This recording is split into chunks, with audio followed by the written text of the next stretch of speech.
Hi everyone, I'm Jonathan Magny, and welcome back to another Chuck E. Cheese location history video.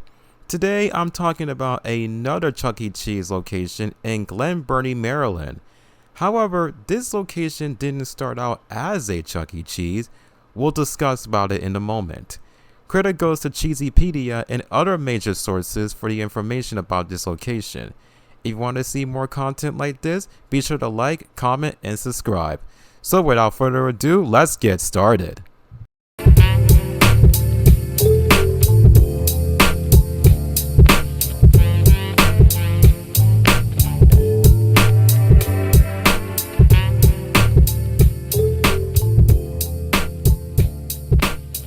"6637 Governor Ritchie Highway in Glen Burnie, Maryland did not originally open as Chuck E. Cheese's, nor even Showbiz Pizza Place.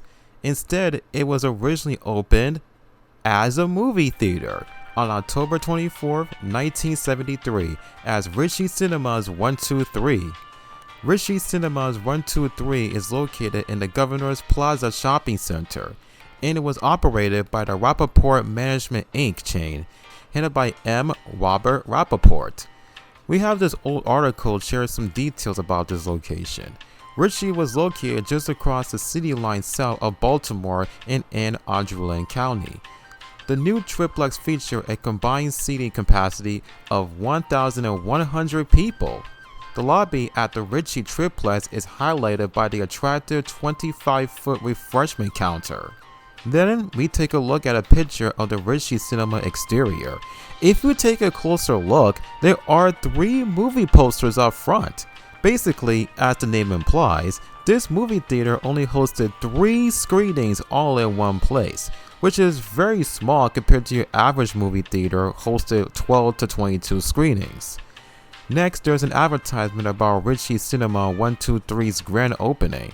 It advertises it as 3 super theaters under one roof, and it features 3 films at the time: White Lightning starring Burt Reynolds in Cinema 1, The Outside Man starring Anne Margaret and Angie Dickinson in Cinema 2, and Electric Glide in Blue in Cinema 3.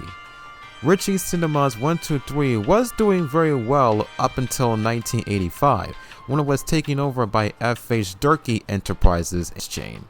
It is unknown why it was taken over by a different chain because there was no information about it, but if I could guess, it could be likely that Rappaport Management was going through financial problems and had somebody else took over Ritchie. I don't know if this is actually true, but that's just my guess. With F.H. Durkee Enterprises took over Ritchie, its lifespan didn't really last very long.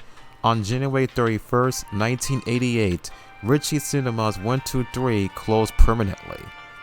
While there is no official reason on why it got closed, but there is one comment in 2013 on cinemastreasures.org by this one user, Refrost69, might give us a possible reason. The Marley Station and Glen Burnie's Town Center theaters put Ritchie Cinemas and Arundel Cinemas out of business, as everyone flocked to the fancy new theaters. I remember Ritchie playing a lot of trash movies in the end, like Blood Diner and Meatballs 3. Ouch. Once Ritchie Cinemas 123 closed, the building was abandoned for about 2 years. That was until 1990 when Showbiz Pizza Time Inc. bought the building and rebranded as a Chuck E. Cheese's restaurant, thus gutting out the interior, leaving the movie theater elements behind, and welcoming Chuck E. and the gang to Governor's Plaza Shopping Center. On November 7, 1990, say goodbye to Ritchie Cinemas 123 and said hello to Chuck E. Cheese's Pizza. The Glen Burnie location not only opened up as a corporate-owned store, but it was the first location to open in Maryland after the 1984 SBT merger. The store opened up with a 1988 remodel with Chuck E.'s house, also known as the Rocker Stage. The Rocker Stage in Glen Burnie will be the last Rocker Stage to ever be installed, as Chuck E. Cheese discontinued the stage in the same month as the store was open. We had this newspaper article from November 21st, 1990, in which it basically talked about how children and their parents who lived in the Baltimore area have a really great experience at CEC in Glen Burnie, and it was the best place for birthday parties for kids. Then we get to see a picture of Chuck walk-around costume, using a late 80s to early 90s head mixed with a tuxedo outfit. Another newspaper article that was published on the same day talked about more residents in Baltimore having a good time on Glen Burnie CEC.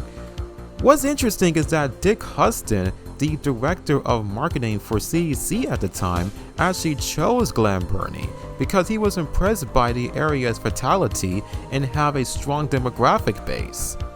Here's another picture from this article showcasing the rocker stage in the background, just only barely if you see it closely. Then in 1993, the rocker stage was replaced with the 2 stage. Then a January 1994 footage showcasing the games, the rides, the greenish blue boost, the slide and ball pits, and lastly, the showroom. The showroom also consisted with showroom walls, the statues on top, the 90s parody and postcard posters, and of course the stage. Despite some glimpses, the animatronics are in very good conditions, no issue I would say. Although we never get to see Chucky Bob perform since he was behind the curtains. And also the late 80s Chuck walk-around was replaced with the 1994 version. Then sometime between 1995 and 1997, Glen Burnie did receive some updates on the Operation Dump Truck remodel, which likely means we'll receive the Dump Truck logo, getting rid of the pizza part of the name, replacing older decor with newer decor, and add the sky tubes. Here we have this picture from Glen Burnie exterior. The year was taken remains unknown, but I do believe that was taken either in the late 90s or very early 2000s. It featured the dump truck logo in a blue background, which is pretty unique. Then by the early 2000s, Chucky's tuxedo outfit for the 2 stage was replaced with the Cool Chuck outfit. Same thing with the walk-around.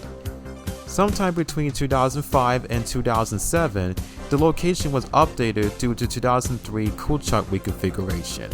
It changed it from Cool Chuck to Adventure Chuck from the exterior, painting the blue background from a beige checker pattern, painting some of the walls purple for the interior, replacing the 90s decor with Adventures decor, taking out the showroom walls and balcony seating. Here's a screenshot from Google Maps Street View that was taken far back as 2008, where we get to see the Adventure Truck exterior being put in place. Same thing with another screenshot in 2011 in a more clearer resolution. By the late 2000s to the early 2010s, Chucky's Cool Chuck outfit was replaced with the Avenger outfit. Same thing with the walk-around. Here we have footage from mid to late 2010 showcasing the 2 stage, and it looked in great shape. The only step down was Pasquale's arm movement, which was seen to be very stiff and it didn't hit the beat of the song. Rockstar came out in 2012 and Adventure Truck walk-around was replaced with a Rockstar one in 2013. As 2015 rolls around, we have a footage with small glimpses of the stage, but the Bobs didn't perform. One thing I noticed is that Helen's hair color also changed. At least footage in 2016 did give a closer look of Helen, and in my opinion, I'm not too crazy about it. The white hair and pink highlights did not feel like Helen to me. Then another footage in spring of 2016 showcasing the full 2 stage, and it looked amazing in this shot, and the Bobs performed incredibly well here. Then summer of 2016 rolled around, we get another Bob performance. Once again, pretty good, and Pasquale's arm movement definitely improved, though maybe it's just me. Does Jasper look like he was about to go to sleep? Or does he look annoyed? Just throwing it out there. As we jump to July of 2018, we get another footage of the bots, and it looks pretty bad. The cosmetics are not well groomed, especially Chuck's back of his head almost being exposed.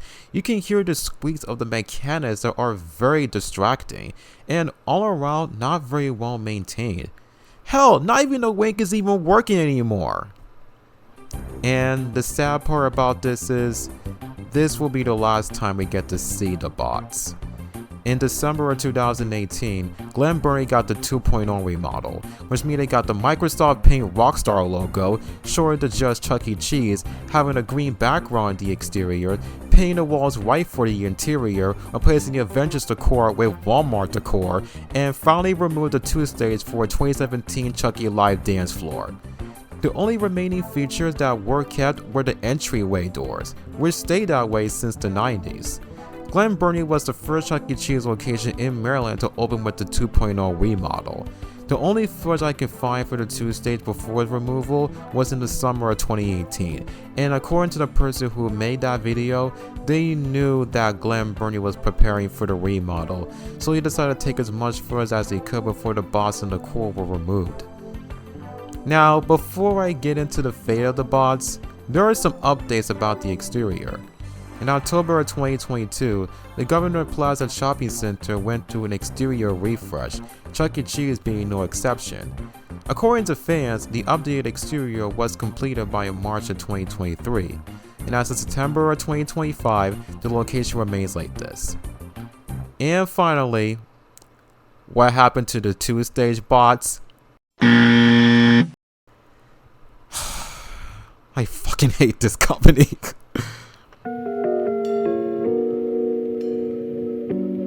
In conclusion, Glen Burnie was an odd location to talk about. It was originally started out as a movie theater before Chuck E. Cheese bought the space, yet at the same time, it was pretty charming.